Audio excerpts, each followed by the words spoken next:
ಪಾಪ ಮಾಡಿದಂಥ ಪಾಪಿಗಳಿಗೂ ಗೊತ್ತಿರಲಿಲ್ಲ ಅವ್ರು ಯಾವ ಮಣ್ಣೊಳಗೆ ಪಾಪ ಮಾಡ್ಲಿಕ್ಕತ್ತಾರ ಅಂತ ಹೇಳಿ ಕಸ ಅವ್ರು ಅವತ್ತು ಕೂತಂಥ ಶವಗಳ ಇಂದ ಅಸ್ಥಿ ಪಂಜರಗಳಾಗಿರ್ಬಹುದು. ಕಾನೂನಿನ ಕಣ್ಣವರು ತಪ್ಪಿಸಿರ್ಬೋದು, ಆದ್ರೆ ಸ್ವತಃ ಧರ್ಮಸ್ಥಳ ಮಂಜುನಾಥನ ಕಣ್ಣು ತಪ್ಸಕ್ಕೆ ಸಾಧ್ಯ ಐತೇನ? ಅದಕ್ಕೆ ಉದಾಹರಣೆ ಅಂತ ಹೇಳೇನ ಇವತ್ತ ನಮ್ಮ ಮುಂದೆ ಒಂದು ಜೀವಂತ ಸಾಕ್ಷಿ ಬಂದ್ ನಿಂತದ.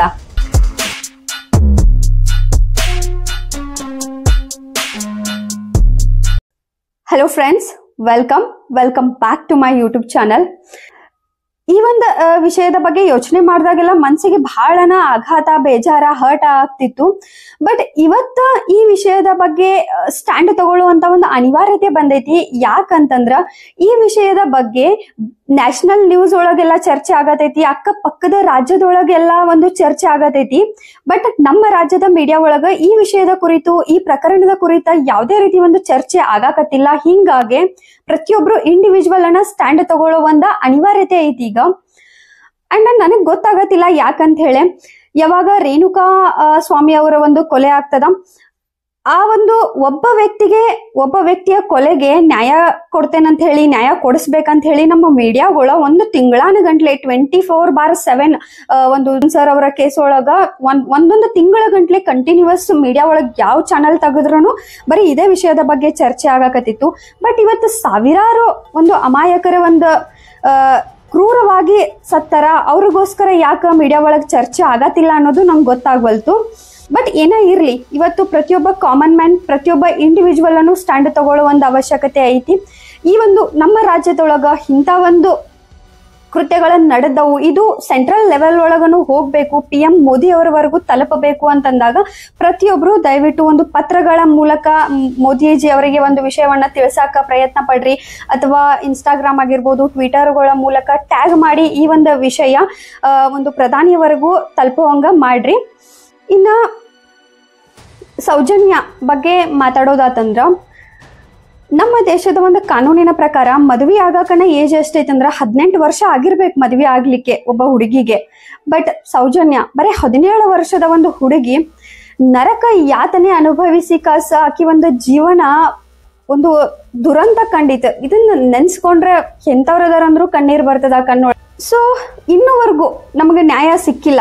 ಒಂದು ಸೌಜನ್ಯ ಅವರ ಒಂದು ಕೊಲೆ ಆಗ್ತದ 2012 ಈ ಒಂದು ಕೇಸ್ ಆಗ್ತೈತಿ. ಆಮೇಲೆ ಕೇಸನ್ನು ಆಗ್ತದ, ಹೋರಾಟಗಳಾಗ್ತವು, ಅಂಡ್ CBI ವರೆಗೂ ಹೋಗ್ತದ. ಬಟ್ ಅಲ್ಲೂ ಯಾವುದೇ ರೀತಿ ಸಾಕ್ಷಿ ಸಿಗ್ಲಿಲ್ಲ ಅಂತ ಹೇಳಿ ಈ ಒಂದು ಕೇಸ ಕ್ಲೋಸ್ ಆಗಿರ್ತದ. ದೇವ್ರ ಒಂದು ಕೋರ್ಟ್ ಒಳಗ ಅಧರ್ಮ ಗೆಲ್ಲಕ ಸಾಧ್ಯನೇ ಇಲ್ಲ, ಧರ್ಮಕ್ಕೆ ಸೋಲಾಗಕ ಸಾಧ್ಯನೇ ಇಲ್ಲ.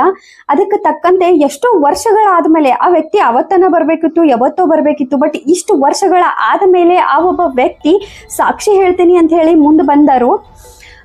ಬಟ್ ಇಲ್ಲಿ ಇನ್ನೊಂದು ತಿಳ್ಕೊಬೇಕಾಗಿರೋದು ಏನಂತಂದ್ರ, ಸೌಜನ್ಯ ಅವರ ಒಂದು ಪ್ರಕರಣದ ಆರೋಪಿಗಳು ಯಾರು ಅನ್ನೋದು ನಮ್ಗೆ ಯಾರಿಗೂ ಗೊತ್ತಿಲ್ಲ. ಎಕ್ಸಾಕ್ಟ್ಲಿ ಯಾರು ಈ ಒಂದು ಕೃತ್ಯ ಎಸಗಿದಾರ ಅನ್ನೋದು ಗೊತ್ತಿಲ್ಲ. ಅಂಡ್ ಈ ಒಂದು ವ್ಯಕ್ತಿ ಸೌಜನ್ಯ ಪ್ರಕರಣಕ್ಕೆ ಡೈರೆಕ್ಟ್ ಲಿಂಕ್ ಆಗಂಗಿಲ್ಲ. ಈ ವ್ಯಕ್ತಿ ಸ್ಟಾರ್ಟಿಂಗ್ ಧರ್ಮಸ್ಥಳದೊಳಗ ನೇತ್ರಾವತಿ ಒಂದು ನದಿ ಸುತ್ತಮುತ್ತ ಸ್ವಚ್ಛವಾಗಿಟ್ಕೊಳ್ಳಿಕ್ಕೆ ಕಸ ಗುಡ್ಸೋ ಒಂದು ಕೆಲ್ಸಕ್ಕಂತೇಳಿ ಸೇರ್ಕೋತಾರ. ಬಟ್ ವರ್ಷ ಕಳೆದಂಗ ಅಕ್ರಮವಾಗಿ ಒಂದು ಹೆಣಗಳನ್ನ ಮಣ್ಣು ಮಾಡೋದನ್ನ ಇವರು ಒಂದು ಕೆಲಸ ಆಗ್ಬಿಡ್ತದ. ಇವ್ರ ಒಂದು ಹೇಳಿಕೆಯ ಪ್ರಕಾರ 1000ಕ್ಕೂ ಹೆಚ್ಚು ಹೆಣಗಳನ್ನ ಇವರ ಮಣ್ಣು ಮಾಡಿದಾರು ಅಕ್ರಮವಾಗಿ, ಯಾರಿಗೂ ಗೊತ್ತಿಲ್ದಂಗ. ಸೊ ಅದ್ರೊಳಗೆ ಜಾಸ್ತಿ ಒಂದು ಶವಗಳು ಹೆಣ್ಣು ಮಕ್ಕಳು, ಅಪ್ರಾಪ್ತ ವಯಸ್ಸಿನವರು ಅಂಡ್ ಭಿಕ್ಷುಕರನ್ನ ಆಗಿದ್ರಂತ. ಈ ಒಂದು ವಿಷಯ ಕೇಳಿದಾಗ ಬಹಳನ ಭಯ ಆಗ್ತದ. ಅವ್ರ ಸ್ಟೇಟ್ಮೆಂಟ್ ಒಳಗೆ ಇನ್ನೊಂದು ಪಾಯಿಂಟ್ ಅದ, ಏನಂದ್ರ ಹಿಂದಿನ ದಿನ ದೇವಸ್ಥಾನಕ್ಕೆ ಒಬ್ಬ ಮಹಿಳೆ ಬಂದಿದ್ಲು, ನಮಸ್ಕಾರ ದೇವರ ದರ್ಶನಕ್ಕೆ ಬಂದಂತ ಒಂದು ಮಹಿಳೆಯ ಒಂದು ಹೆಣನ ಮರನೇ ದಿನ ಇವರು ನಾ ಹೂತೇನಿ ಅಂತ ಹೇಳಿ, ಮಣ್ಣು ಮಾಡಿದೇನಿ ಅಂತ ಹೇಳಿ ಒಂದು ಸ್ಟೇಟ್ಮೆಂಟ್ ಕೊಟ್ಟಾರ. ಆ ಒಂದು ವಿಷಯ ಕೇಳಿದಾಗ ನನಗ ನಿಂತ ಜಾಗದೊಳಗೆ ಭೂಮಿನ ಕುಸಿದಂಗ ಅನಿಸಿತು. ಒಮ್ಮೆ ಆಘಾತ ಐತೆ. ಹೆಂಗಂದ್ರ ಆ ದೇವಸ್ಥಾನಕ್ಕೆ ನಾನು ಹೋಗೇನಿ. ಅಂಡ್ ಪ್ರತಿ ದಿನ ಎಷ್ಟೋ ಮಹಿಳೆಯರು, ಅಪ್ರಾಪ್ತ ಬಾಲಕಿಯರು ಪ್ರತಿಯೊಬ್ರು ಅಲ್ಲಿ ದರ್ಶನಕ್ಕಂತ ಹೋಗ್ತಾರ. ಆ ಒಂದು ವಿಷಯ ಇಮ್ಯಾಜಿನೇಷನ್ ಮಾಡಿದಾಗ, ಕೇಳಿದಾಗನೇ ನಮಗ್ ಇಷ್ಟ ಆಘಾತ ಆಗ್ತೈತಂದ್ರ ಅಂತ ಒಂದು ವಿಷಯ ಸ್ವತಃ ಅಷ್ಟೆಲ್ಲ ಸಾವಿರ ಒಂದು ಜನರ ಜೊತೆ ಆದಾಗ ಅವ್ರಿಗೆ ಎಷ್ಟು ಸಂಕಟ ಆಗಿರ್ಬೋದು, ಅವ್ರಿಗೆ ಎಷ್ಟು ತ್ರಾಸ ಆಗಿರ್ಬೋದು. ಇವತ್ತು ಸೌಜನ್ಯ ಒಬ್ರಲ್ಲ, ಅವ್ರ ಜೊತೆಗೆ ಆ ಸಾವಿರಾರು ಜನಕ್ಕೂ ಒಂದು ನ್ಯಾಯ ಸಿಗಬೇಕು.